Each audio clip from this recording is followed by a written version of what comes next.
Time is running out. I don't have any creative mojo right now, but yet that doesn't mean that Christmas isn't going to be here before I know it. Usually I start in April. Here it is October 27th. I've barely begun. Honestly, I question whether or not I can do it.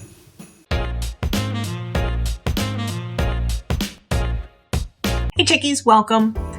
You know, I thought that it would be kind of fun to just have you with me here in my crafting space today. My friend Ardith and I, we love to do little collaborations together. And quite honestly, when we do, I mean, that's usually like 10 amazing ideas for you to take, tweak, make your own, and have fun with. The thought of doing 5 is terrifying to me. But even though the canvas has been so blank, I know that I can probably dig in and push through this. Here's the plan. The plan is to take a look at a couple videos that I've done in the past, and from that, maybe just kind of tweak it for a holiday theme. Instead of doing 1 stamp set this year, Ardith and I decided, okay, that's a little too limiting. Let's do 2. Like, that's not less limiting. That's just as bad. But that was our plan. Went with it. I decided to pick a background stamp, which, you know, you can only really use so many ways. Looking at some of the older videos that I have, I thought that it would be kind of fun to really stretch it as far as I can without even having to think. That's the key. I'm going to link all the videos that I'm referencing down in the section below, along with all the supplies, because I'm going to use a fun background stamp that I just recently got, and I'm going to use another stamp set as my second set. That one's a newer one, which I really love because it's kind of a nature theme, and it really kind of works for masculine as well as Christmas. And I think between the two of those, I'm covered pretty well in the image department. I'll pull in some sentiments from other sets, and I'm going to even work in a stencil. Don't tell Ardith. Ardith, if you're watching, you didn't hear that. Just because I'm going to need something else, and I think that's okay. If it's not, I did it anyway. Cards for me this year are about quick, they're about easy, they are really about just getting it done. I think the key too is to remember who I'm creating for. Because a lot of times I'm really just working on a design and just thinking, oh, that looks cool, not really thinking about who I'm going to send it to. It might actually help with the creating part. I don't know. We'll see. We'll find out. Let's dive right in. Working through a creative block can present some challenges, so keeping it simple seemed like a good plan. I hit up several of the videos that I knew had tried and true techniques that were easy to execute. Maybe I could put a little bit of a spin on without really having to tap into any creative juices, because those are just not flowing right now. So I don't want to set myself up for failure. First up, I chose a technique that has really kind of been a go-to for me for about 18 years, and that's the faux tearing technique. I use it in lots of different ways, whether it's really noticeable or just the slight torn edge that you just barely can see. That is just a nice, fun little finishing element to a card. Since I'm using this Vintage Baubles background stamp, it's kind of got really nice thin lines. I wanted to have a deep, crisp color initially, and something that could be that card that's a go-to when you need a card in a pinch. Maybe you've sent out all your holiday cards and you realize there's 3 more people you need to send a card to and you just don't have the time, but you need something quick. This card is perfect. Just laying down torn edges, laying your card front on top, or card folded in half if you really want to go simple and cost effective. And then just making sure that you have a good bond with your paper and your ink. It's important to have a well-inked stamp because you're only going to get one shot at this. And that's the key that I was trying to remember myself. When I went and embossed this initially, I'll be honest, I screwed it up because my ink pad, it was a little dry. Embossing ink pads, you need to re-ink from time to time. Second pass around, I made sure that that was much juicier of an ink pad because I wanted to do a masculine card. I was kind of thinking for my brother, let me do something maybe that's a little bit more elegant than just the simple ink on paper. Add a little bit of an embossing feel to it, add some gold sparkle to the corners. Hey, even guys, they can get some sparkle too, right? It's not like my brother's going to ooh and ah over the card. It's not really his thing, but I do love the craft and brown together. I mean, who says that vintage ornaments need to really have that bright feel or metallic feel? There's nothing wrong with brown on craft. I think it's actually a very elegant look, and then step it up with some embossing, you got it made.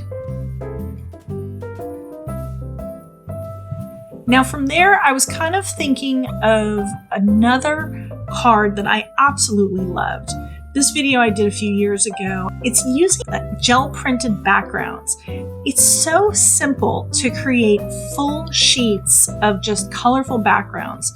When you're doing this with the intention of wanting to create cards, I encourage you to use some paint that is a little bit more of a heavy body, like I did in the video, because you want to get lots of pulls, because it's that second and third pull that you're really going to use for your cards. The first pull is going to end up being too dark because that's the most paint that you're going to actually pull off the plate. But that second and third pull is going to leave you gaps. And in those gaps, that's where this project really shines. So I hit my stash and I pulled out several pieces, and I just decided for the purposes of this tutorial, I'm just going to use half a sheet of green. So I have this really cool background which has a lot of light in it in addition to the green. You can tell that on one piece it's a little darker towards the bottom, lighter at the top, and the other piece has a little bit more blank space in it. I knew that that would work really well using the background stamp on top of it. So rather than in the tutorial that I showed initially, I stenciled with some paint right on top of the background. This time we're just going to emboss on top instead. This background is beautiful, and I thought, why not add a little bit of white on top of it?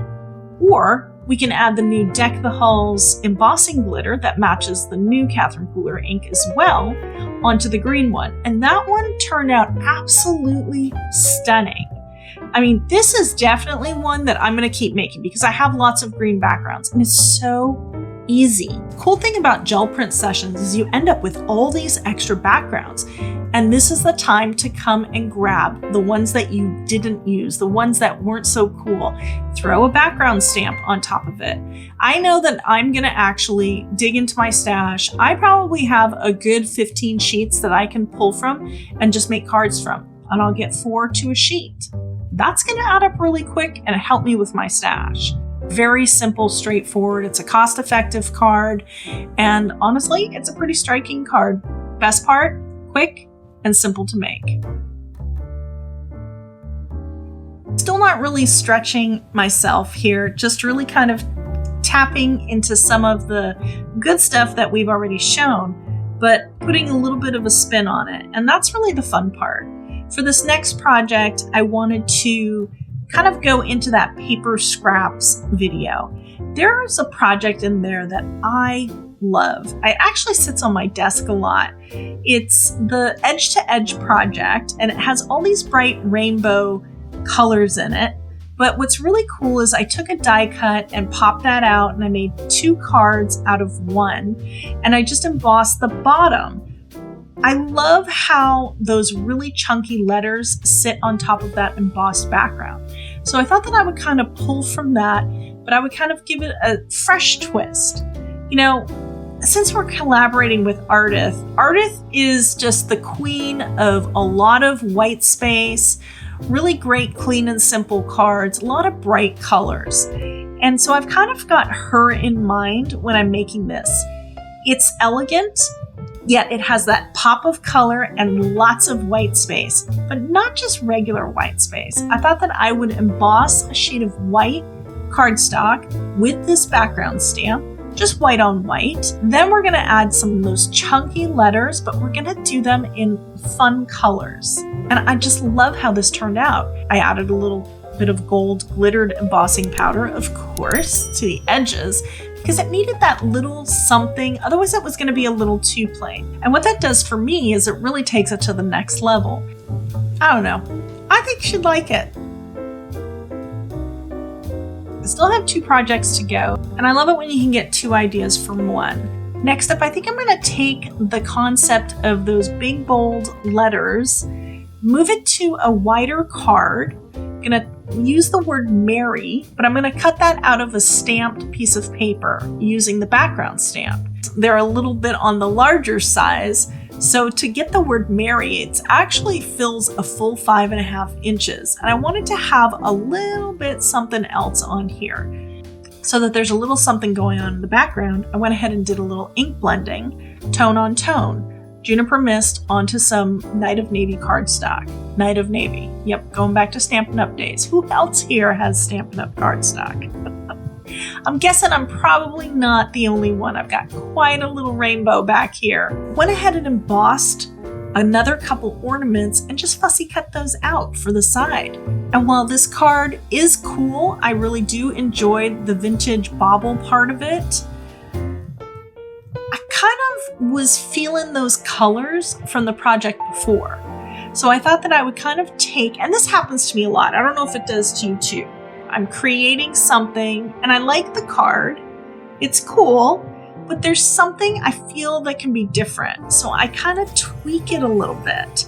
So that's what I did next. I made a similar card. I kept it more traditional card size, pulled in the rainbow bold colored letters from the Joy card. Yes, Ardith, I know you're very proud of me.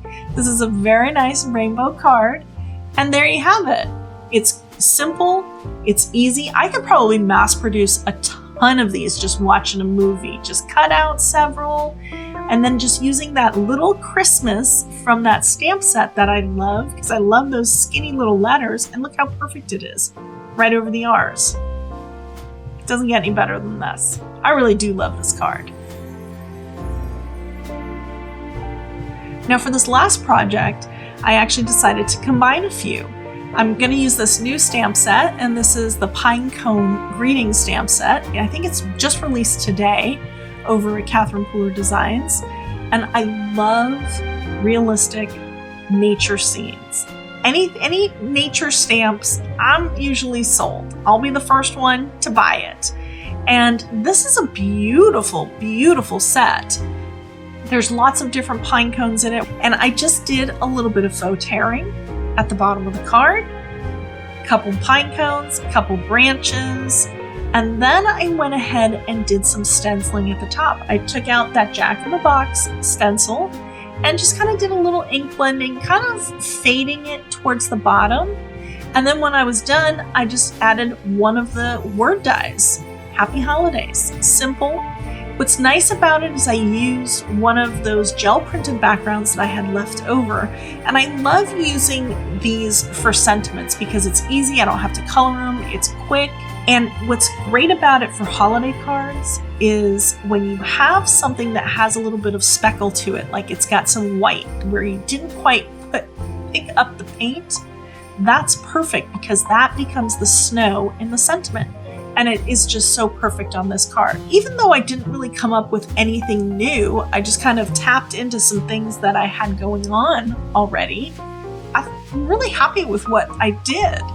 8 new cards, that's great, but I have a plan now. I have at least 3 of these cards that I'm gonna make little short stacks, and I can do that relatively quickly, and that's the key. If you can do that quick, easy, and have it look great, that's a winning combination, right? And probably the most important part of this entire process today is that I didn't just start from scratch. I had a plan. I looked at a couple videos, I wrote down some thoughts, I sketched out a couple projects, I kind of had an idea of the direction maybe that I was gonna go in, and then when I sat down, a couple things happened. Not everything went according to plan today, and that's the beauty of having a plan. You definitely want to check out Ardith's video. She's going to talk about that a little bit more in depth, and she's going to show you exactly what she does when things don't go according to plan. and she's got 5 killer projects. You don't want to miss it. Catch that video right here.